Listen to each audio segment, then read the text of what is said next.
Hi everyone, good day. So now, let us have a walkthrough through my Google Sites in RE4, the Church and Human Society.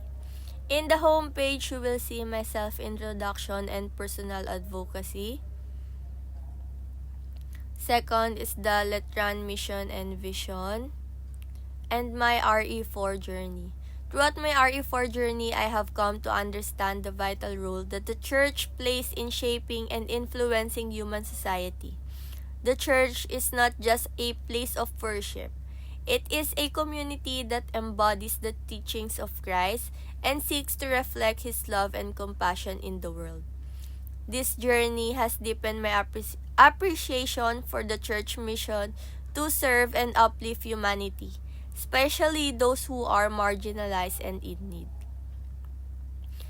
Next is my BEC group presentation, which is the servants of the hungry.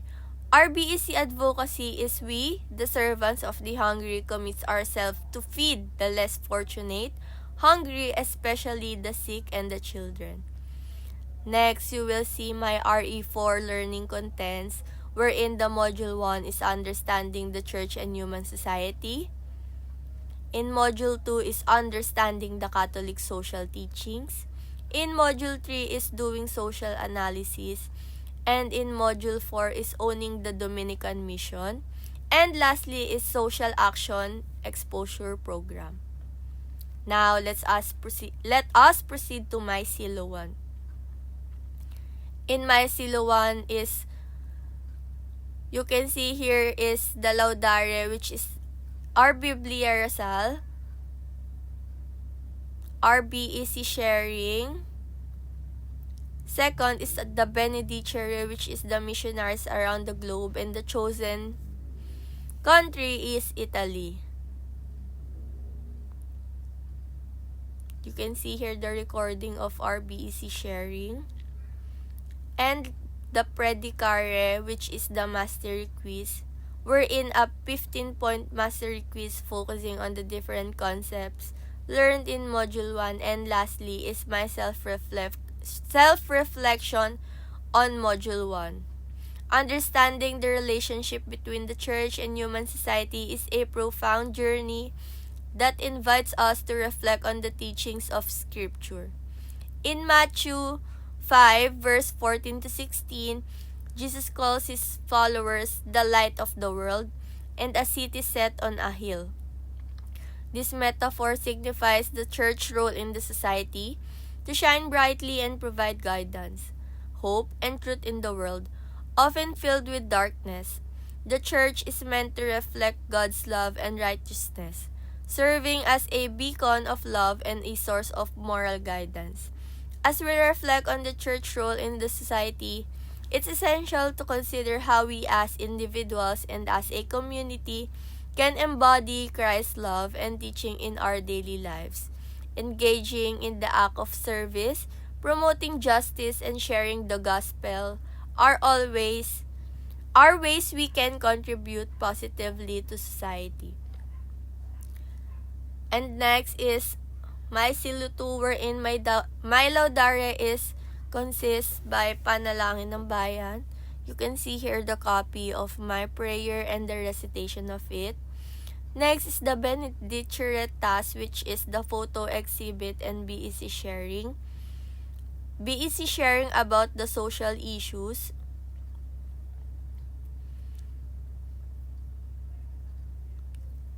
You can also see here my certificate of donation from Tulong Letranista, and the Predicare, which is the mastery quiz, a 30-point mastery quiz focusing on the different concepts learned in Module 2. And lastly is my self-reflection on Module 2. Throughout this module, I have gained a deeper understanding of the themes of Catholic social teaching, particularly how they apply to real-world issues and the moral responsibilities we hold as individuals and communities. Engaging with the principles of CST, such as the dignity of the human person, the common good, and the call to family and community, has enriched my perspective on social justice and the role of faith in addressing societal challenges.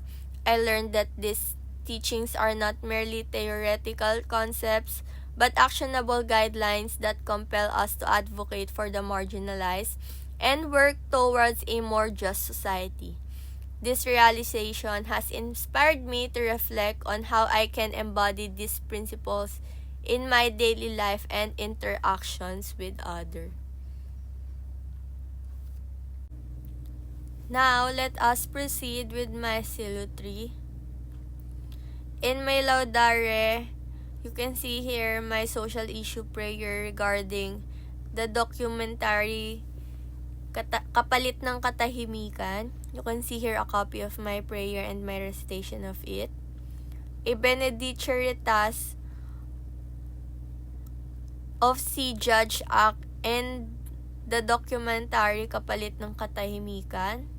Here is my C, the factual information, the judge, the social analysis, and my theological reflection. And on my act, protecting children's right to education. And this is our BEC Silo 3 social analysis sharing. And the Predicare, which is the mastery quiz, a 15-point mastery quiz focusing on the different concepts learned in Module 3.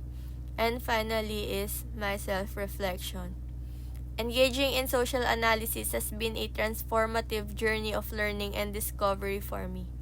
As I delve into the complexities of social issues, I find myself increasingly aware of the intricate web of factors that influence human behavior and societal structures.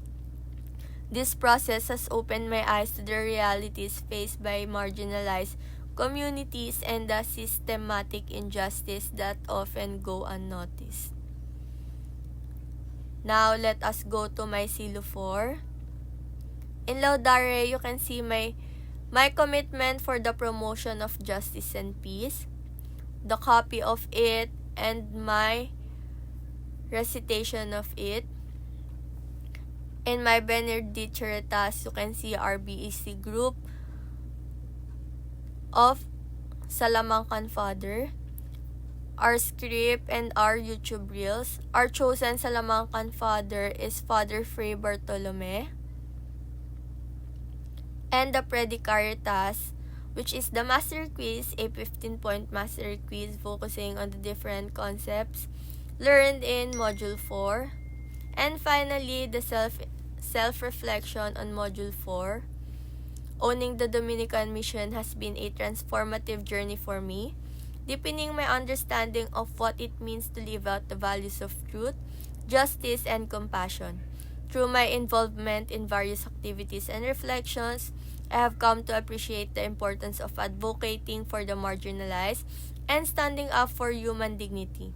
This mission challenged me to not only embody these values in my personal life, but also to actively engage with my community and work towards social change. I have learned that being a part of Dominican family means embracing a commitment to serve others and to seek understanding and reconciliation among diverse groups. Lastly is my Silo 5. In Laudare, you can see 4 pictures here. The registration, before Mass, pinning, and after Mass. In Benedicere, you can see our group processing video, visit 1 and 2, on-site with Miss Gladys. Our group processing video, visit 3 and 4, online. And lastly, in Predicare is the certificate of completion from Kawa Pilipinas Foundation Incorporation. And the certificate that they don't have available dry seal on the said document. In my Silo 5 subpage is our requirements, which is the signed local checklist, signed endorsement letter, acceptance receipt with dry seal, and timekeeping record with my signature. Next subpage is the NGO information.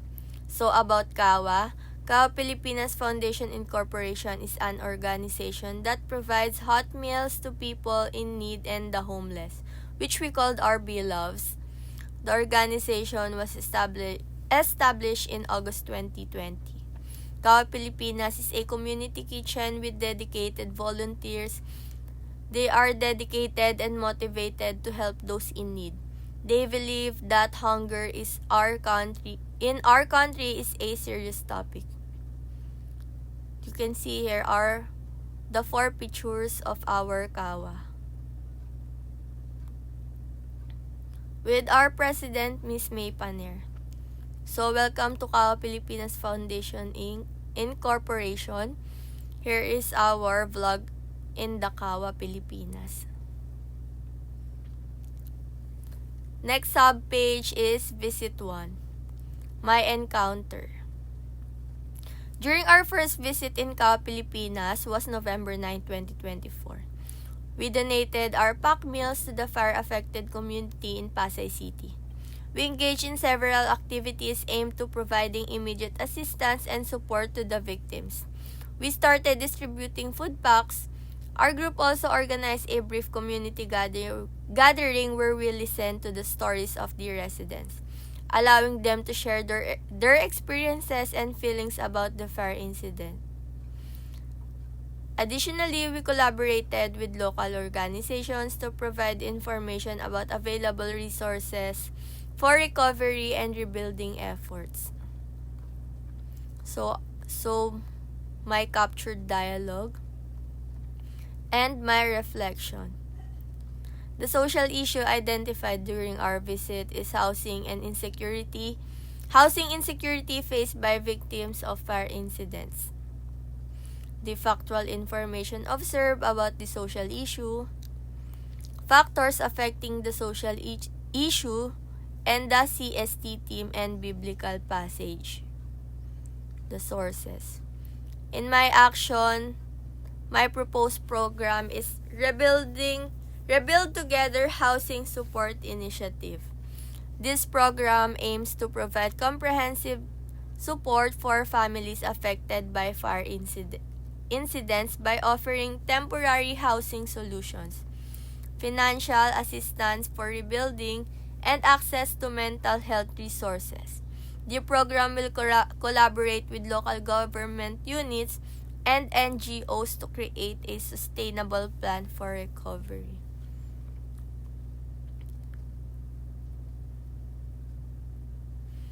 So you can donate to our beloved through our BPI and PayPal of CAWA Pilipinas. Next subpage is Visit 2.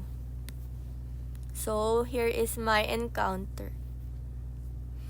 During our second visit in CAWA Pilipinas was November 12, 2024.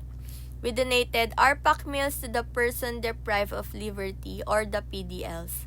During our visit to the jail, we organized a food distribution event aimed to providing nutritious meals to persons deprived of liberty. We collaborated with local volunteers and organizations to prepare and pack meals that cater to the dietary needs of the inmates. Upon arrival, we gave the food to the officers since we are not allowed to enter the facility. We engage in conversations with the jail officers, allowing them to share their thoughts and feelings about their experiences. So here is my captured dialogue. My reflection, the social issue identified during our visit is food insecurity and inadequate nutrition for persons deprived of liberty.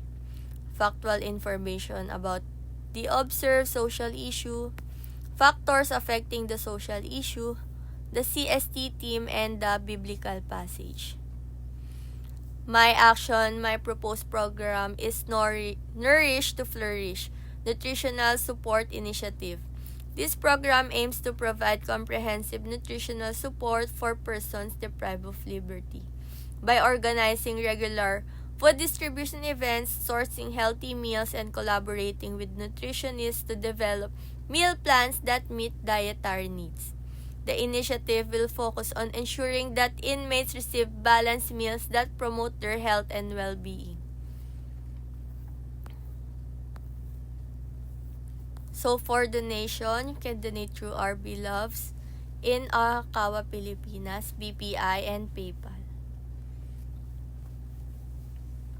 Next subpage is Visit 3. My Encounter. During our third visit in Kawa Pilipinas was November 26, 2024. We donated our pack meals to the In Our Beloved.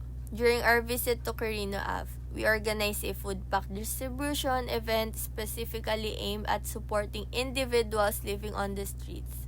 We prepared food packs that is adobong asado.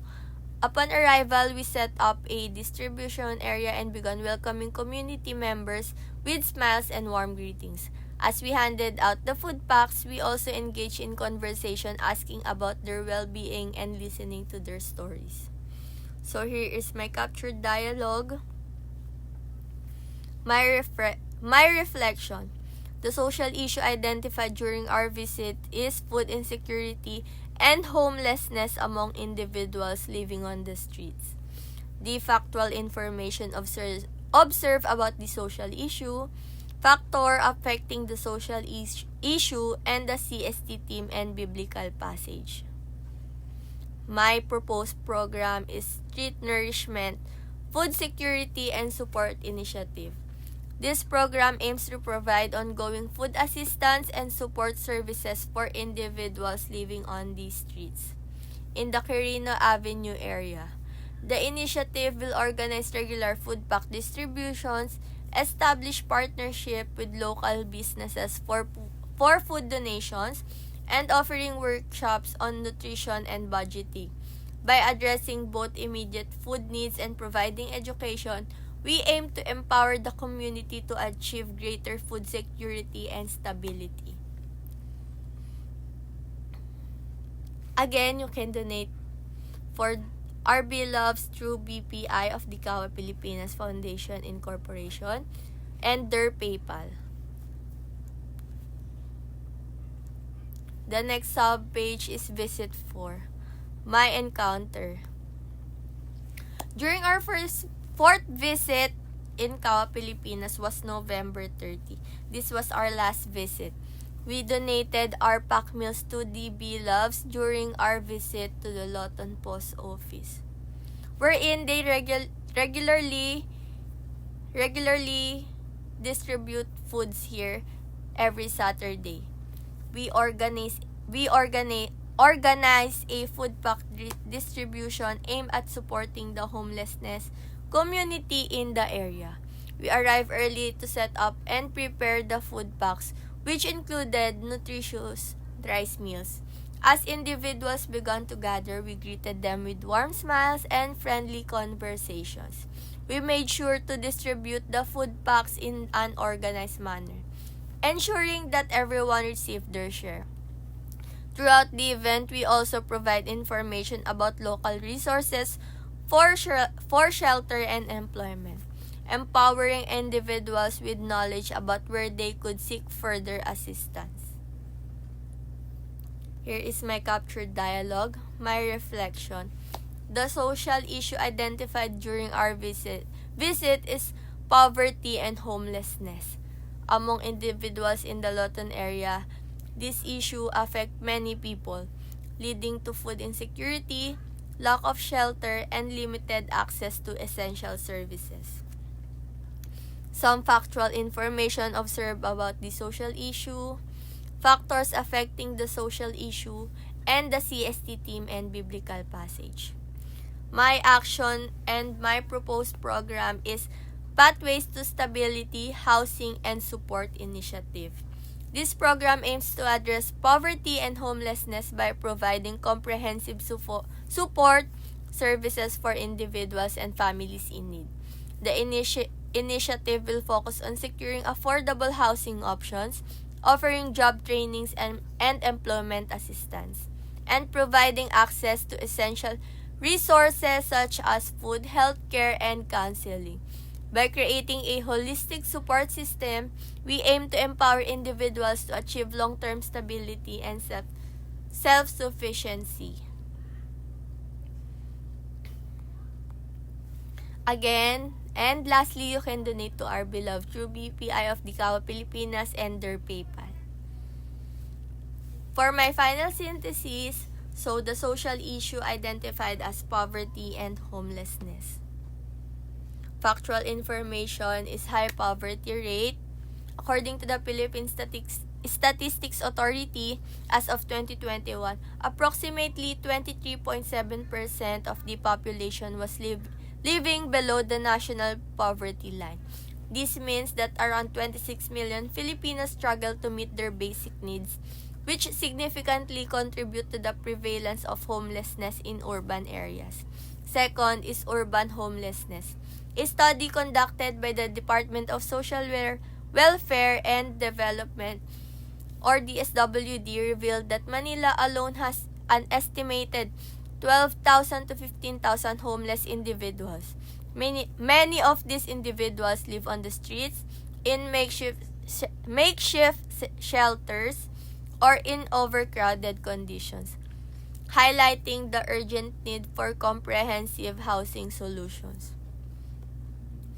And lastly is the impact of natural disasters. The Philippines is prone to natural disasters, such as typhoons and earthquakes, which poverty and homelessness, according to a report by the World Bank, economic losses and from disasters can push vulnerable families deeper into poverty, making it difficult for them to recover and secure stable housing. For the social analysis is economic inequality. A small percentage of the population holds a large portion of the country's wealth. While many families struggle to access basic services, education, and employment opportunities, this disparity limits the ability of lower-income families to improve their living conditions. Second is lack of affordable housing. Rapid urbanization in cities like Manila has led to increased demand for housing, but the supply of affordable options has not kept pace. Many families are forced to live in informal settlements or slums, where conditions are often unsafe, overcrowded, and lacking basic sanitation. And lastly, for the social analysis is insufficient access to social services. Government programs aimed at providing support for low-income families are frequently inadequate. Limited access to healthcare, education, and job training further hinders individual ability to escape the cycle of poverty and homelessness. For the theological reflection, in Luke 4 verse 18, Jesus proclaims, "The Spirit of the Lord is upon me, because He has anointed me to proclaim the good news to the poor." This passage emphasizes the call to serve and uplift the marginalized, highlighting the importance of addressing poverty and homelessness as a core aspect of Christian discipleship. In the CST team, the preferential option for the poor is a key theme in Catholic social teaching, which emphasizes the moral obligation to prioritize the needs of the most vulnerable members of the society. This theme is directly applicable to poverty and homelessness in the Philippines, as it calls for action and advocacy on behalf of those who are marginalized and suffering. The encyclical quote is from Fratelli Tutti. Pope Francis states, "No one can be excluded from the community." This reflects the importance of inclusivity and solidarity in addressing social issues like homelessness, reminding us that we are all part of a larger community and must work together to uplift action. Uplift one another. For my action, I advocate for a compassionate and comprehensive approach to addressing poverty and homelessness in the Philippines, recognizing that every individual deserves dignity, support, and the opportunity to thrive. My proposed program is Pathways to Stability, Housing and Support Program. The objective of this program is to provide access to affordable housing options for individuals and families experiencing homelessness, to offer job training and employment assistance to empower participants to secure stable employment. And lastly is to connect individuals with essential resources, including healthcare and counseling services, to promote overall well-being. The rationale of this program is by addressing the root cause of homelessness through a comprehensive support system. This program aims to empower individuals and families to achieve long-term stability and self-sufficiency. Implementation and fundraising. The program will be implemented through partnership with local government units, non-governmental organizations, and community groups. We will conduct outreach efforts to identify individuals in need and provide them with information about available resources. To raise funds, we will organize community fundraising events, apply for grants from foundations focused on homelessness and poverty alleviations, and seek donations from local business and community members. We will leverage social media and community networks to spread awareness about our initiative and encourage support from the broader community. By working together and fostering a spirit of compassion and solidarity, we can make a meaningful impact on the lives of those experiencing poverty and homelessness in the Philippines. So, Pathways to Stability, Housing and Support Program, House Support, Health Support, Employment Support. For donations, lastly, again, you can donate through Kawa Pilipinas BPI account and their PayPal account. Let love be expressed through the food we prepare. Thank you and have a nice day.